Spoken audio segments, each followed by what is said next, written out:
Olá pessoal, bem-vindos mais uma vez ao Canaril Santos Costa. O meu nome é Vítor Costa e é um prazer tê-los aí desse lado.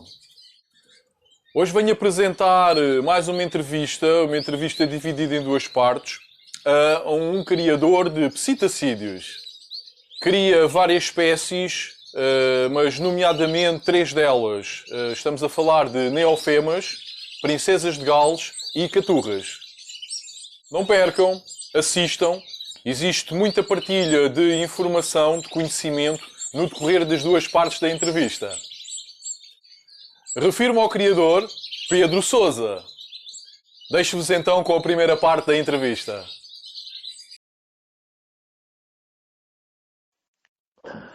Quero desde já agradecer, Pedro, pela tua disponibilidade em fazeres a entrevista aqui para o canal Canaril Santos Costa. Eu ia começar por te pedir que te apresentasses às pessoas, ou seja, que indicasse o teu nome, onde vives e que tipo de aves querias no momento. Ora, boa noite a todos. A entrevista é esta hora, à noite, não é? O meu nome é Pedro. Faço criação de neofemas, princesas de Gales e caturras. Moro no Concelho do Cartaz, e uma aldeiazinha chamada Casais da Amendoeira, e como profissão tenho uma empresa de mármores, o que ocupa muito tempo mesmo. Trabalhar por conta própria, temos que fazer tudo, não é? E depois o bocadinho que sobra é para tratar daquilo que a gente mais gosta, né? E que faz aliviar o stress muitas das vezes daqueles dias mais cansativos. Nosso hobby, claro. Olha, lembras-te da primeira ave que tiveste? Pois já foi no século passado. Eu penso que foi um bitulac. Ok. E foi apanhado... Armar, certamente foi. Exatamente, aquelas coisinhas com o visgo e tal. Era isso, tinha para aí 8 ou 9 anos para aí. Ok. Olha, fala-me um bocadinho dessas espécies, nomeadamente das princesas de Gales e das neofemas. São originárias de que continente, de que país? Portanto, são aves originárias da Austrália. Aves, é assim, nas neofemas há o mito, que é uma ave difícil de criar. É assim, se formos analisar, todas as aves são difíceis ou são fáceis, depende, daquilo que nós... Cada um, exatamente. Se tivermos conhecimento de como as aves se adaptam melhor, torna-se fácil. Se não tivermos conhecimento, é claro que se torna mais difícil. Mas as neofemas, é uma ave que requer mais atenção, embora nestes últimos anos já há muita ave criada cá no nosso país que já estão, ambientadas. Isso foi como todas as aves que vieram de fora, tiveram que se ambientar, não é? E neste momento relativamente fácil, o tempo também é outro, já não é aqueles invernos rigorosos, já as temperaturas já não faz, por exemplo, 3 meses seguidos a chover, o que é muito complicado para as neofemas é a alta umidade. Não há problema com frio, calor, vento, não tem problema. O problema nos pássaros é a umidade, mas isso aí em qualquer espécie, penso eu, que é o que afeta mais. Sim, a umidade em excesso, por norma, é o que afeta mais, sem dúvida. Exatamente. A ave depois fica ali meio encolhida, a proteger-se, e nós pensamos que a ave está doente e está a fazer uma proteção, não é? Está-se a proteger do ambiente. Diz-me o seguinte, tu crias no exterior ou no interior? É assim, eu criei no interior, quando comecei a criar, criei no interior. Eu tenho neofemas e há cerca de 17 anos para aí. Entretanto, em 2010 tive um grave problema com um vírus que me apareceu nas minhas instalações, em que perdi na altura 200 neofemas no espaço de um mês. Nessa altura mandei analisar as aves e foi diagnosticado a aspergilose. E o veterinário aconselhou-me, você ponha tudo na rua, a casa que não tinha arejamento. Certo. E então, a partir de 2010, iniciei a criação no exterior, ao qual nunca mais tive problemas desse tipo. e torna as aves muito mais resistentes, Resistentes, claro. mais bonitas, porque apanham o sol direto, apanham o vento, apanham a chuva, Exato. pronto. E agora voltei novamente a criar no interior, mais por duas situações. O que é que acontece? Na rua temos a desvantagem de que e então eu quando as tinha na rua iniciava a criação para aí a meados de março e depois ia ter crias muito tarde, o que às vezes quando na primeira postura conseguimos ter crias que uma ou outra conseguimos ter logo prontas para a exposição nesse ano. E iniciando a criação mais tarde, não dá hipótese. Os pássaros fazem muda mais tarde e não conseguimos. Não se consegue escolher para a exposição. Exatamente. Do ano. Claro. Este ano, como me virei um bocado mais a sério turras, porque começou-me aqui a aparecer umas coisinhas assim engraçadas, interessantes, onde já fui adquirir aves a 2 criadores de renome, pronto, para aqui melhorar o plantel. Então decidi que passava as caturras tudo para a rua, que são aves mais resistentes, e voltava a criar as neofamas no interior, mas tenho, nas condições que tenho neste momento, é uma janela aberta, sempre aberta, e um portão sempre aberto. E então circulação de ar, a janela é virada a norte, e então bastante circulação de ar. Em termos de temperatura, às vezes está mais frio dentro das instalações do que está na rua. Do que propriamente no exterior, claro. Exatamente. Aquilo é um barracão todo em chapa, e de inverno a chapa arrefece mais do que propriamente quando estamos no Isso já para evitar o problema que tiveste aqui há uns anos, não é? Exatamente. E até à data nunca mais tive problemas desse género. Agora vamos ver como é que vai correr a época, né? À partida, pelo que estou a ver, está a correr bem. Mas no fim é que se faz as contas. Claro. Olha, fala-me um bocadinho. E faz as comparações.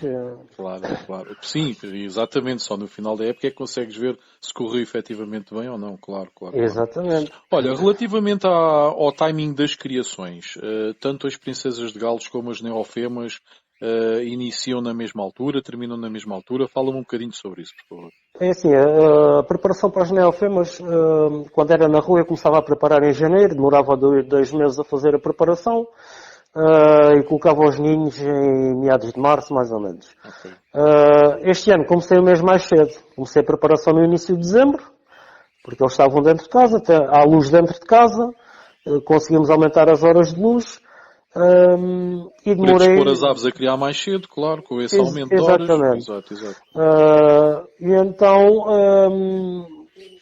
já tenho neste momento crias anilhadas, o que o ano passado ainda não tinha, nem sequer estavam a nascer. Por esta altura, pois, exato. Exatamente. Pronto, iniciei em dezembro, faço a preparação de 2 meses e meio mais ou menos, com desparasitação, as 2 fases, com intervalo 15 a 17 dias, sempre com um multivitamínico a seguir a cada desparasitação. Depois faço ali uma semaninha com água limpa e faço uma prevenção para coccidiose, novamente com multivitamínico a seguir, e depois mais tarde uma prevenção para salmonelas. E de resto, mais nada. Depois os aditivos na papa, pronto, começa-se a dar papa. Claro. Para estimular as fêmeas, junto aveia descascada. Enriquecer a alimentação para elas predisporem a criar, não é? Um bocado. Exatamente, isso ajuda muito, porque isso é como na natureza. O pássaro na natureza normalmente cria a seguir às chuvas. É quando percebe que vai haver semente, vai haver mais abundância de comida. Rebentos, sementes novas, exatamente. Exatamente. E a gente em cativeiro temos que estimular de alguma maneira, e a forma será essa, aumentar a disponibilidade de variedade na alimentação. Claro. E então na papa depois começa, com o aproximar do início da colocação dos ninhos, começa então a pôr suplementos vitamínicos, um bocadinho de proteína e por aí fora. como é que se chama, aquele semente o fónio, O fone, exatamente. também ajuda muito. Tudo à base de sementes o mais natural possível, que é pronto, para as aves também criarem defesas e criarem resistência, porque a época da criação acaba por desgastar muito, Desgasta muito, exatamente, as as aves. aves, né? Claro, claro, claro, claro. E se fizerem criações de 4 ou 5 aves por postura, ora, em 2 posturas 10 aves, as aves ficam, É muito. Claro, um claro, bocado claro, em baixo, não é? claro. Por isso é que eu começo a criação, faço 2 posturas, quando muito um casal ou outro que vai à terceira postura, mas normalmente são aqueles casais em que a fêmea levantou o choco numa postura Ok. e não criou, depois arranca com outra postura. Por norma é uma média de 2 posturas por casal. E chega ali à altura de agosto, que já está muito calor mesmo para os bicos curvos, acho que é muito calor. E E para a então, generalidade das aves, nós nos Canários é exatamente a mesma sim, coisa. exatamente. Depois é muito calor, baixa umidade, E depois depois provoca a a ave não mortalidade consegue. também das crias e tudo mais. É muito Exato, complicado, já é uma exato, fase muito exato. complicada. Olha, relativamente às princesas de Gales, é exatamente o mesmo procedimento ou difere das neofemas?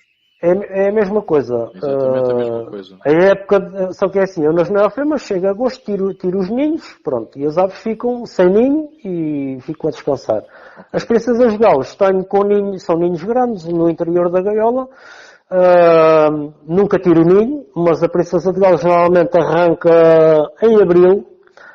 Este ano já tenho aves nascidas, porque fez ali uns dias de calor em março e houve fêmeas que arrancaram logo. Acabou por estimular. Claro.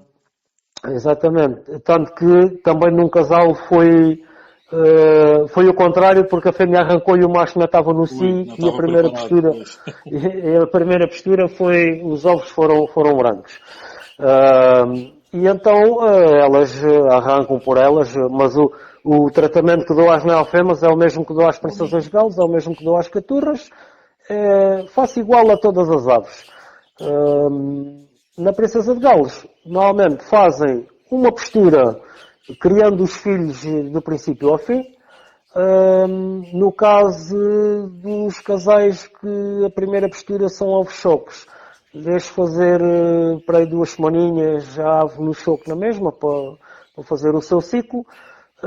Retiro os ovos e normalmente passado 2 semanas ela está a iniciar uma nova postura, que normalmente aí já o macho Já está preparado já para. está consigo, já está Exatamente. disponível a galar e é o caso deste casal que me arrancou com os ovos chocos. Neste momento a fêmea já está com a segunda postura e os ovos Já estão galados. são galados, exatamente. Ok, ok. Relativamente às posturas, qual é que é normalmente o número de ovos de uma postura das neofemas e o número de ovos de uma postura das princesas de Gales?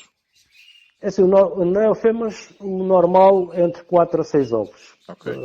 As princesas galos a mesma coisa, embora haja fêmeas que vão aos 8, nas princesas galos, as neofemas também, e depois há aquelas fêmeas malucas que se lembram de fazer 2 posturas seguidas. Ui. Exatamente. Isso descarregam para aí uma dúzia de ovos, não?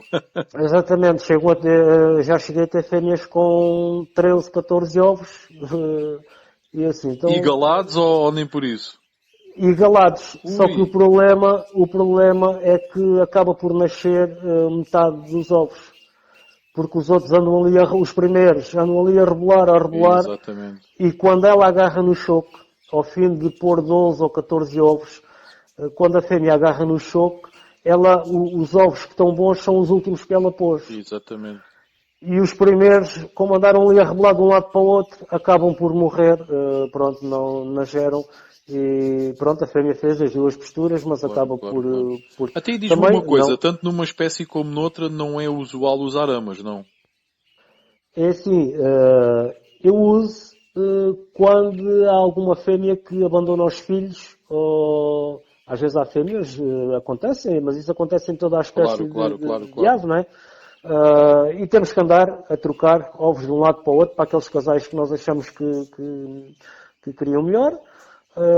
As princesas galos a mesma coisa. Já tirei princesas galos debaixo das neofemas. Ui, muito bom.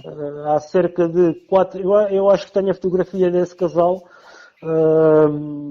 Um casal de turquoasinos criou 5 filhos, um elegante e uma princesa de galos lutina. Ui. E eu nesse casal, um ano antes, tinha acontecido o mesmo, mas cheguei ali em meio da criação da princesa de Gales, tirei e acabei de criar à mão. Ok. E eu comecei a olhar para o casal assim, bem, está na altura de começar a tirar a princesa de Gales, porque ela não vai, ora, com 5 filhos, mais um enteado e mais a princesa de Gales, ela não vai criar tudo. Exatamente. E quando deu por mim, estava a princesa de Gales, os pássaros todos fora do ninho, a princesa de Gales fora do ninho e as turcosinhos a dar a comer à princesa de Gales. E eu deixei ficar e criou. Criou tudo, foi uma experiência espetacular. Às vezes há pessoas que podem não acreditar, mas eu tenho a fotografia só procurando, com os pássaros todos no ninho. É lindo, pronto, é coisas que a gente não é raro, mas acontece, exatamente. E acontece, não é? Olha, diz-me uma coisa, são espécies que necessitam de muito espaço para criar? As neofemas, aquilo é um pássaro pacífico, calmo, normalmente um voozito de um peleiro para o outro. Eu tenho gaiolas de 1 metro 40x40. Ok. Com o ninho à frente. Ninho exterior, certo? Ninho exterior, exatamente. As princesas de Gales já têm gaiolas de 2 metros de comprimento, 1 metro de largura e 1,5 metro de altura. E tu há bocadinho estavas a referir que nas princesas de Gales deixavas os ninhos. Porquê? Porque elas param por elas mesmas, ou seja, elas deixam de criar. Sim. A partir de uma determinada altura, é isso? Exatamente, elas deixam de criar. Okay. O que não é muito usual no bico curvo, porque na maioria das espécies do bico curvo, se tiverem o ninho à disposição, criam o ano todo, não é? Sim, exatamente. Eu se deixasse os ninhos nas neofemas, elas, por exemplo, faziam 2 costuras, paravam ali um bocado, descansavam e depois, se lá tivesse o ninho, elas arrancavam na mesma. Exatamente. Isso é interessante, já viste? Muito interessante.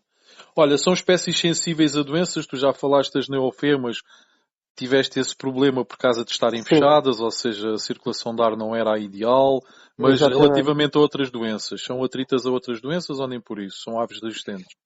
É assim, para mim, na experiência que eu tenho destes 10 anos de criar no exterior, já tinha criado no interior e agora voltei a criar no interior, como é que eu ia te explicar? O ideal é ventilação. Ok. Temperatura, não há problema. Umidade. Um dia ou outro, umidade, não tem problema. Agora, sim, desde que não seja durante muitos dias seguidos, não é o problema. Exatamente. Agora quando tinha as neofemas na rua, de inverno, vinha aqueles dias de nevoeiro, estava aí uma semana inteira de nevoeiro. Começávamos a olhar para as aves e elas estavam ali uma semana inteira encolhidas. Pronto, isso acaba por afetar um bocadinho a ave, não é? Claro. Agora chuva, seja o frio que tiver, começa a chover, elas vão tomar banho à chuva. Aguentam-se sem problema. Aguentam-se bem, não tem problema. Eu já tive aqui, apanhei aqui alturas de manhã com os bebedouros congelados. Aqueles dias de camadas de geada, com temperaturas no 0, 1 grau. E as aves aguentavam-se perfeitamente, não havia problema. É claro que temos que dar sempre uma... Eu sou contra os químicos. Perdi muitas aves, já perdi centenas de aves. E mesmo alguma que está assim mais aflita, eu tento safá-la com calor. Ok. Dou multivitamínico e calor. Safou-se, não safou, paciência. Mas é a arma que tu usas sempre que tens uma ave mais enferma, é a aplicação do calor, não é? Exatamente, a aplicação do calor. Porque a ave começa, como está fraca, nota-se nós pegarmos na ave, as patas estão geladas. É como nós termos as mãos geladas, temos que se defender para nos aquecermos. A ave está tão gelada que ela está-se a defender do frio e não vai comer, acaba por emagrecer. Muita gente diz que é a doença da faca, isso assim. Às vezes a doença da faca é a falta de alimentação da ave, ela A não come doença e da tá- faca é nada mais, nada menos que um sintoma de uma qualquer doença que a ave pode ter. Nada mais do que isso. Exatamente, e depois a ave deixa de comer e ela emagrece E e pronto, enfraquece. Claro, claro. e enfraquece e chega ao ponto de já nem sequer conseguir comer Claro. uma neofrema, um psitocídio qualquer. Nós pomos uma espiga de painço, é logo a primeira coisa que a ave vai comer é a espiga do painço. E isso também ponho na altura, quando há uma ave assim mais aguentada, uma espiga de painço, pronto, aquilo parece tirotédio à ave, ela vai logo comer, é logo uma ajuda. Estimula a ave a alimentar-se, claro. Exatamente. Olha, em termos de muda de pena, tem uma muda de pena normal, agressiva? Como é que ocorre a muda da Não, pena? fazem muda normal. Neste caso, este ano, como estou a criar no interior, as crias, quando estiverem independentes, são logo transferidas para as voadoras exteriores. Isto também para adaptares logo as crias a sentirem logo também o ar exterior exato. Exatamente. Ficam logo no exterior, nessas tais voadoras de 2 metros, onde tem metade da voadora tem telha, a outra metade, pronto, apanha o sol, apanha a chuva, apanha o vento. Claro. O que faz com que a ave se desenvolva melhor e faça a muda melhor. Pronto, é tudo mais vantajoso para... Eu já disse a vários colegas, uma boa voadora faz uma boa ave. Faz toda a diferença, sem dúvida. Ajuda a fazer qualquer uma boa espécie, ave. em qualquer espécie. Exatamente. Sem dúvida. Olha, outra situação. São aves sujeitas a registro? Têm sítios ou não? Sim. Okay. Ambas as aves, tanto as princesas galos como as neofemas. Galos e as neofemas, exato. Ok. Olha, existem muitas mutações e quais é que são as que tu crias no teu aviário atualmente? Sim, mutações. Nas neofemas, não tenho assim ao certo, mas devo ter para aqui umas 30 mutações. Sério? 30 mutações? Sim, entre mutações e combinações de mutação, perto de 30. E nas princesas galos? Mas há mais. As princesas galos, neste momento tenho as verdes, tenho as lutinas, tenho em pastel na linha verde, pastel ou há quem chame follow, na linha verde, tenho azul, tenho o follow na linha azul e tenho ali um casalinho já com sufusão, que penso que este ano tenho ali uma bela surpresa, que já nasceram 3 crias. E pronto, nas aves grandes normalmente é mais difícil haver maior número de mutações, né? Porque é uma ave que demora mais tempo a criar, embora nas princesas galos eu consigo criar praticamente logo no ano a seguir com as princesas galos que nascem aqui. Raramente tenho um macho na gala ao primeiro ano. Mas a idade ideal para as princesas galos é o segundo ano. O segundo ano. E as neofemas? As neofemas, ao fim de um ano, estão prontas a criar. Exatamente, ao fim de um ano. E em termos de tempo de postura, quanto tempo demora a nascer as crias neofemas e as crias das princesas de galos? As princesas, normalmente a mesma é mais ou menos o mesmo tempo de incubação. Sim, 17, 18 dias, 19. Às vezes tenho princesas de galos ou neofemas. Normalmente, quando deixo de ver a fêmea, né? Supostamente a fêmea está dentro do ninho, assim, pronto, já começou a chegar. E então vou ver as datas, porque eu marco tudo, o papelinho, quando iniciou a postura. E faço as contas, assim, bem, tal dia isto está a nascer. Mas há fêmeas que vão para dentro do ninho e não estão ainda a iniciar o choque. Elas estão ao lado dos ovos. E só quando... E por acaso tenho aqui neste momento um casal que me começou a pôr no dia 1 de março e a fêmea ainda está em cima dos ovos.